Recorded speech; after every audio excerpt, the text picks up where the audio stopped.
ఈనాడుకు సంబంధించిన కొన్ని వార్తలు అనేది చూద్దాం.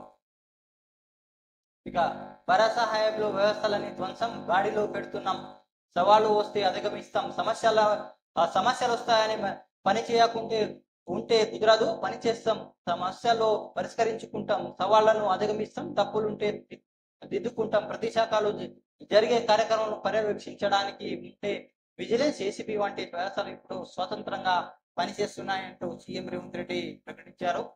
ఇక కక్ష సాధనలో కఠిన చర్యలు తప్పవు, ఓఆర్ఆర్ ట్రిపుల్ మధ్య భారీ పెట్టుబడులు, ఫ్లాగ్షిప్ కార్యక్రమంపై ప్రత్యేక దృష్టి, డిసెంబర్ కల్లా ప్రణాళిక త్వరత అమలు, ఈ విడతలో పూర్తి చేయాల్సినది లక్ష్యం, ఈనాడుతో ముఖ్యమంత్రి సీఎం రేవంత్ రెడ్డి.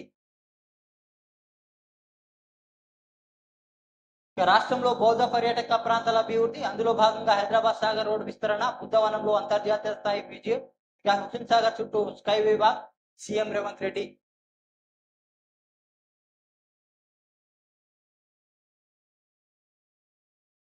ఇక రాష్ట్రంలో భారీగా పెట్టుబడులు తెచ్చేందుకు అవసరమైన వాతావరణాన్ని సదుపాయం కల్పిస్తాం, అక్కడక్కడ పరిశ్రమలు ఎలాంటి అభివృద్ధి తరహా అంశాలపై డిసెంబర్ ఆఖరికల్లా ప్రణాళిక పూర్తి చేస్తాం.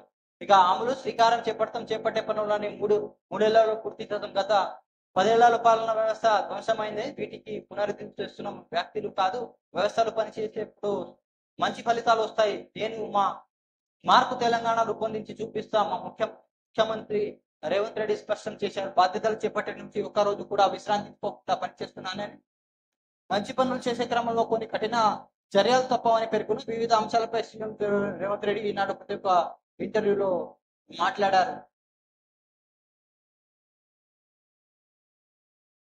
ఇక వాయుగుండం వర్షాఖండం, సూర్యాపేట ఖమ్మం జిల్లాలో అత్యంత భారీ వర్షాలు, హుజూర్ నగర్ 29, చిలుకూరులో 28 సెంటీమీటర్ల వర్షపాతం, కోదాడ వద్ద హైదరాబాద్ విజయవాడ రహదారి నిలిచిన రాకపోకలు, విజయవాడ వెళ్లే వాహనాలు, మిర్యాలగూడ గుంటూరు మీదుగా మళ్లింపు, ఖమ్మం జిల్లా వైరా మధిర మధ్య కృష్ణాపురం వద్ద రహదారిపై పాలవాగు ఉద్రిక్తత.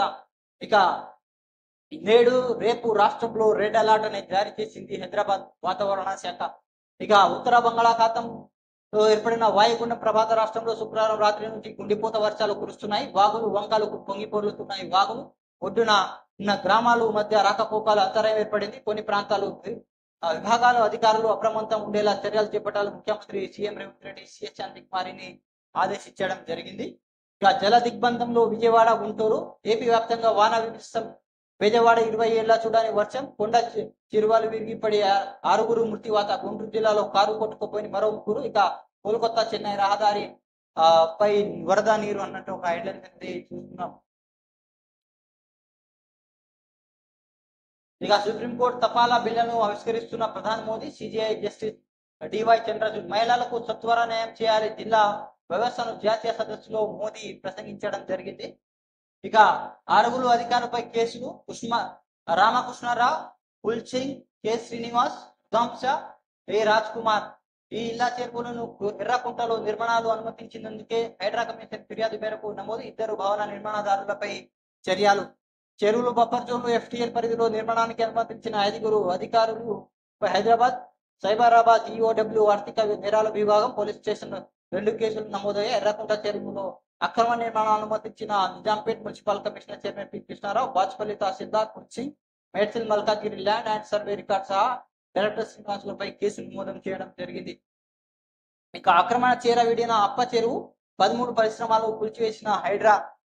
ఇక కాశ్య పథకంతో రుబినా ప్యారిస్ పారాఒలింపిక్స్ 2వ రోజు భారత్ ఖాతాలో పథకం చేరింది. శనివారం మహిళ P2 10 మీటర్ల ఎయిర్ పిస్టల్ విభాగంలో షూటర్ రుబినా కాశ్యం సాధించింది. పురుషులు బ్యాడ్మింటన్ SL4 విభాగంలో సుశాంత్ చౌహాన్ సెమీఫైనల్ చేరడంతో పథకం ఖాయమైందంటూ ఒక హెడ్లైన్స్ ఇది ఈనాడుకు సంబంధించిన కొన్ని వార్తలను చూసాం. Please subscribe, comment, like and share. Thanks for watching RMX.